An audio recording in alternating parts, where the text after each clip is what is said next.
Hi everyone, and I'm trying to do a screen sharing video this time where I uh, do a little PowerPoint with you. We'll see if it's effective, and you can give me feedback on it. It's to try and put it's a big picture of our scientific understanding of our universe, how it works, both in the moment and through time. And it turns out those two things are really kind of the same. And it's cartoon-like and it's simplistic, but what I hope it does is I actually think, and you can see whether you agree with me or not, that our scientific model of existence, or of our universe, cosmos, and ourselves is extremely naive. Actually, it's close to being childlike, and I'm going to share the introduction at some point. Maybe it's next week or the week after. The page from the first page from Ken Wilber's book, Sex, Ecology, and Spirituality, where it's a beautiful expression of that same thing. That really that's what you think, and but we'll see if you guys see it the same way. And so this is just my way of trying to basically give the whole picture and to make something clear, to make something like that clear. And maybe this is effective, maybe it isn't, but I think it's interesting to take a shot, and you can give me your reactions. So what I'm going to do is to share the screen with you, and I want this window to be up here where you guys can see me at least. Okay, so down in the bottom left-hand corner of the screen is the little explosive piece of creativity. That's the beginning of creation, if you like, or it's the bottom of the chain of moment-to-moment causality. And then our picture of the universe, in any given moment, but also as it evolved through time, basically looks like this. So, okay, that is my cartoon model of the stages and levels of creation of the universe from a scientific point of view. It should become more clear what this is when I do that. Okay, now I could have added a lot more levels in this, and it's definitely not complete, but you'll get the idea. Okay, so the idea is that causality, we operate in a reductionist model, so it starts at the bottom and it's bottom up. So we start from subatomic particles, which create atoms. Atoms create molecules. Molecules create cells, life. Cells create multicellular organisms. Eventually, multicellular organisms form animals and primates and humans with brains that have intelligence, and us. So, so that is our model of causality. It's a bottom-up causality. It's what we call reductionism. And so reductionism means that cells are explained by molecules interacting in a particular way. Molecules are explained by atoms acting in a particular way. Atoms are explained by subatomic particles interacting in a particular way. So ultimately then the cause of us is to be found down here, the ultimate cause, the ultimate explanation, and hence the effort of theoretical physics at this end of this chain. Now this chain of causality I'm saying here, this is the chain of causality in any given moment in our cosmos, our universe, but I could equally say that this is the chain of the evolutionary chain, so that through time, we first had subatomic particles that, as we cooled down from the Big Bang, started to form atoms, hydrogen atoms, some helium atoms, stars formed, heavier atoms, elements formed, supernova happened, molecules were formed, planets were formed. On those planets, eventually organic molecules were formed that eventually somehow they formed cells and life. Cells somehow then got together and made multicellular organisms. Multicellular organisms in the ocean crawled out on land, et cetera, all the way up to primates and humans with brains and intelligence. So that took 14 billion years to happen. So in any given moment, the model of causality is really the same as the evolutionary sequence. Okay, but we're explaining things, we're building things up from the bottom. We build it up from the bottom in time, and we build it up from the bottom moment to moment. I don't need that, don't worry about that. So this thing that happens at this top end then is that out of big brains, this sort of cloud appears, and then at the bottom end there's another cloud. This thing that pops out of human brains is called consciousness. So consciousness somehow appears after this giant sequence of causality at the top. And then at this bottom end, we've worked our way down this chain with using science. And this bottom end, we have quantum theory. Okay. And that is what happened with time as well, 14 billion years. But we have this thing now that you've been learning a little about this week, of this sort of connection between, and I haven't given you articles on this. I haven't really found anything that's really accessible, but all, actually pretty much all, I think it's all, even the ones that say they escape the interaction of consciousness with the microscopic, actually really don't. And so that it's probably true to say that there's this connection from consciousness to quantum theory, so from the top end to the bottom end, is something that's hard to escape. So the experiments we perform down here are influenced by our intentions and our measurements coming from this end of the scale.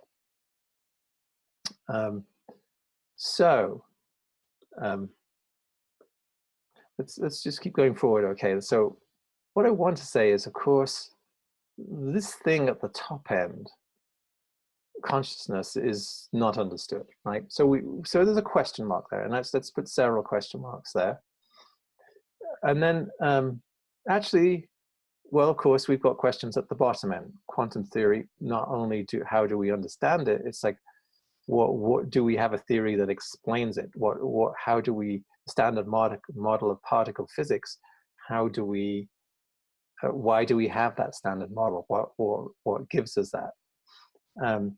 And so down at this bottom end, we have many question marks too.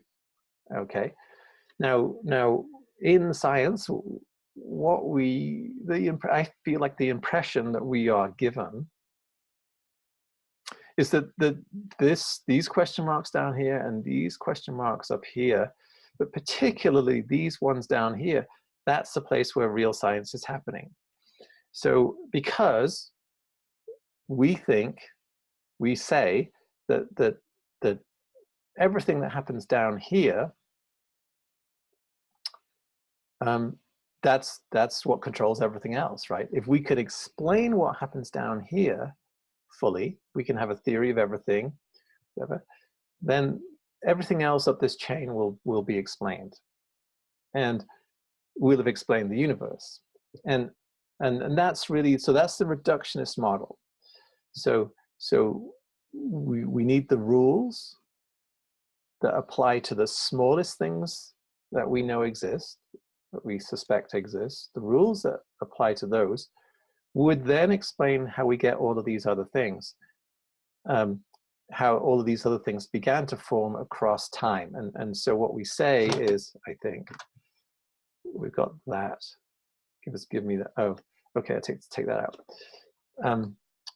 So what we say is that given enough time, right? Given enough time, we have atoms will form stars,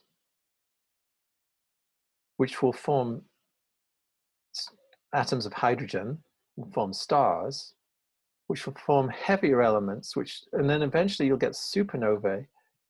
And the contents of supernovae will start to form molecules in the sort of gas clouds, which will form planets around newly forming stars. And on those planets, at some point, organic molecules and cells will form.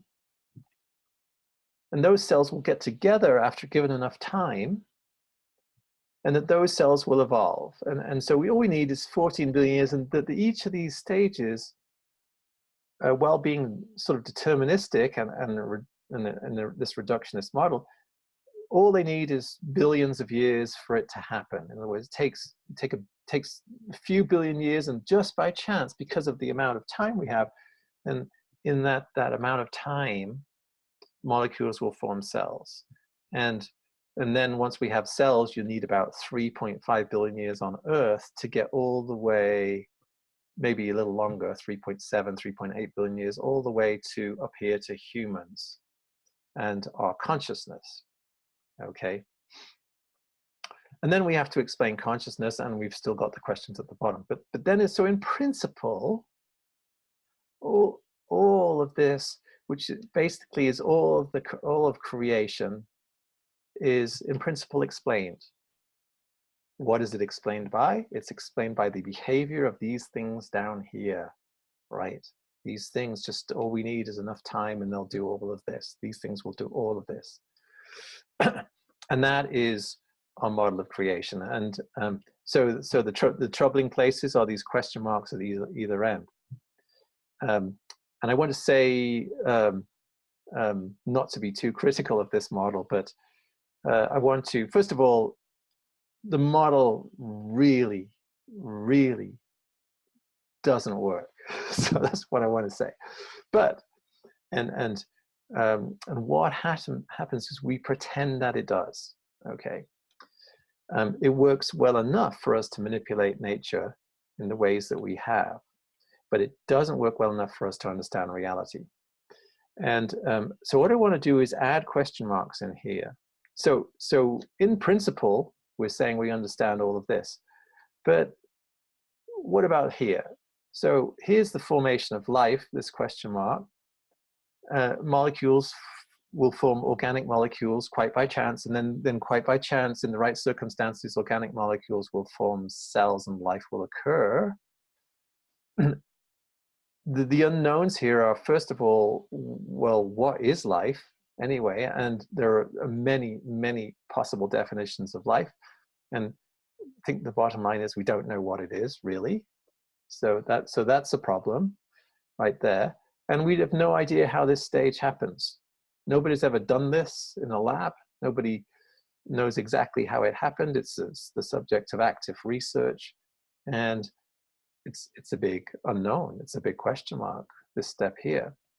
Well, actually, it turns out you've got question marks everywhere, ultimately. And how do multicellular organisms form brains, and how do brains form consciousness?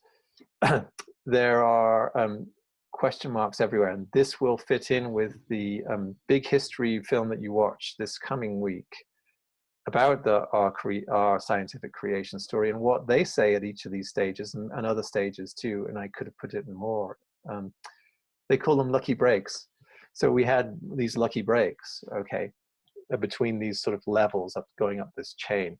And I should say that basically this chain is, it should be clear that this is increase in complexity, right? We start out with the simple and we get increasingly complex.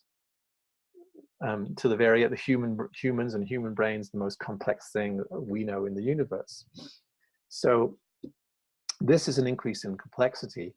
And these things, there's a kind of new science in the last 20, 30 years called complexity theory. The Santa Fe Institute, it contains chaos theory, which call these things emergence. So emergence happens, emergence of new complexity, and at each level of emergence you get a new set of rules within complexity theory. So complexity theory is a rather interesting development in science, and what it does is it points out that there has to be top-down causation as well as bottom-up, but it's not mainstream at this point. I think it will have to be at some point, but as it turns out, so then this in principle explanation point, in quotation marks, explanation of everything, the in principle, when looked at very closely, is full of question marks. And it's my contention that the scientific paradigm that we're using here for all of this will never be able to fill these question marks in. Okay, it's simply not sufficient. It's too simplistic. It's too naive to fill all these in. Now, there's this concept of the God of the gaps, and people like Neil deGrasse Tyson and everything love to say, don't put your faith in the God of the gaps. If you find God in this question mark, you know, what's going to happen is we're going to answer that question mark at some point in the near future. And then what's going to become of your God? And what I say to Neil deGrasse Tyson is, don't worry about us. We've got, there's plenty of question marks for us to use. You're not getting close to pushing God out of the picture at this point. I'm not saying that God's in it, but there's the question marks are plenty, and this is going to get more and more clear as we go forward. I've got other cartoons to show you in the coming weeks. So there's plenty of question marks, and I actually think that Neil deGrasse Tyson's model of the universe, his approach, his deterministic, reductionist model, cannot fill in these gaps. So you'd be pretty safe if you wanted to stick your God there, given the current paradigm. Now that paradigm may shift, and that's a different matter. I do think it's probably unwise to actually locate your God in these places, but it's pretty interesting to know, or to note, that this model of creation and moment-to-moment mechanistic explanation of our universe is really not adequate. It's really the reductionist model, bottom-up reductionist model, ultimately is never going to work, in my view. But you can think what you like from this cartoon explanation and see if you disagree, which is fine. What I want to say also is that in terms of explanatory power, so this sort of, in science, we pull off this sleight of hand where we say, in principle, we know all of this, we explained all this, and we sort of slide over these things and say, yeah, we understand how, in principle, we understand how everything works, and we just have details to work out. Well, it's deeper than that. And the word explain is an interesting one. So what happens when we explain something? We explain something always in terms of something else, right? So a multicellular organism is explained in terms of the behavior of cells. The behavior of cells is explained in terms of molecules. Molecules are explained in terms of the behavior of atoms, and atoms are explained in the behavior of subatomic particles. The way you explain things is by referring to something else lower down the chain. It is inevitable that you'll end up in this bottom end with a bunch of question marks, right? Because you've pushed off explanation all the way down this chain, okay? And then you get here and you say, well, either you say, well, subatomic particles just are. They're a given. The standard model of particle physics, we may not understand how it came to be, but it just is, and it's a given. So you will always, in a model like this, you will always end up putting off explanation down to something else. And then you'll have to say that something else just happens to be. And what you start to realize is you're actually not explaining anything. You're not explaining anything because you've just pushed the question mark down the chain to the next character. Now, the standard model of particle physics may get pushed off down to string theory, which would be, we're hoping will be our theory of everything, right? Because it's the absolute smallest thing we could possibly come up with that would explain everything else up this chain. But then, you know, strings which are enfolded in multiple dimensions, well, they just happen to be. That's a given. They're there, and then everything else happens. And you're going to see a Rupert Sheldrake video week after next, where he says this very funny thing, which is that, you know, it's like, give us one miracle and we'll explain the rest. He sums up science by that, you know, give us one miracle and we'll explain the rest. Give us strings in multiple dimensions and folded in multiple, and we'll explain everything else. Or give us, if that's not it, that doesn't work, which could easily happen, then give us subatomic particles, the standard model, and we'll explain the rest. But you have to give us something. You have to give us a miracle. You have to give us a starting point, and then we can keep going. The only way you could get out of that, it would be to make this whole thing circular. Okay, believe me, that's probably going to happen at some point. They'll make it circular. In other words, it won't be an open system, it'll be a closed system. And then it's like, well, this end's causing that end, and that end's causing this end, and then how did the whole system come to be? Well, I guess you've pushed off the problem to another kind of problem at that point. But so this reductionist model of causality and evolution is, I believe, I'm just trying to point out, I'm trying to point out its flaws from a philosophical point of view and from a scientific point of view. I think it's philosophically very flawed. And we'll be going into, you know, what has to happen at this bottom end. We'll be going into that a little bit more with, I want to send you a video that talks about the multiverse, how we end up at this bottom end, we actually get forced to create the multiverse because of the fine tuning of physical constants in our universe. And I'll be sending you a couple of videos on that. So you know, in my view, what happens is this sort of rabbit hole we've been heading down. It's a kind of a rabbit hole, which takes us all down into quantum theory. But we have to get weirder than that, right? And some of you have been pointing this out. We have to get weirder because to explain our universe, what we need, if we want this kind of causality, then we have to go to multiverses. There have to be basically billions of universes, and we're just one of them. It's the only way to keep maintaining the system. We have to bend over backwards to maintain the system, and go down the rabbit hole further, and that's really what happens. I know I'm being very critical, you know, actually and historically and everything. This whole thing is extremely brilliant and beautiful in its own way, but we're now starting to be at that point where we see its deficiencies, and that a paradigm shift, a pretty fundamental paradigm shift, is needed to keep our science going. And we'll be talking more about that as we go. So, so I just want to, at this point where we're coming to that place of an overview of what science is, this is what science is currently. This is where we're at currently. I'm not talking about really about the leading edge or where it might be going. I'm just talking about I'm really talking about where we sit with mainstream science currently. And this reductionist model means that, okay, so here we have cells. Cells are explained by molecules. What does that mean? biology, the subject that dominates here, is explained by chemistry.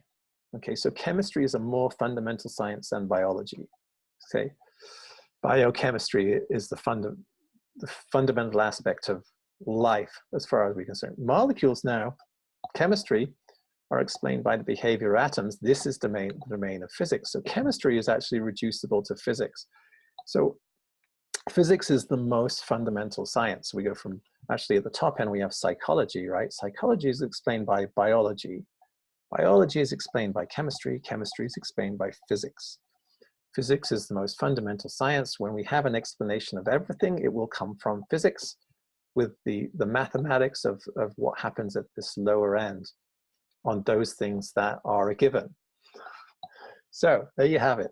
The summary of everything in 25 minutes. That was longer than I wanted to spend, I guess. But so, you know, you may think that's a bunch of rubbish, everything I said, but I try to give you things as I see it, and you take it how you will. And then how does that affect how we view? How does that affect how we view our universe and our existence? And there's plenty of space here, actually. Plenty of space for, I think one of you mentioned the finding space to have, you know, your view of reality or freedom. You know, we in science tend to act like there's no space. There's no space for you to have your thought about what the cosmos is, about what our existence is. There's no space for it in here because in principle, we've got it all explained. What I'm trying to do here is to give you more space. There's plenty of space, believe me. There's plenty of space in here. There's plenty of unknowns that I believe will never actually be filled from this kind of model of the universe. And this really represents mainstream science. Now, at the leading edge, we've got other aspects which will introduce a top-down causation into this, which is going to help.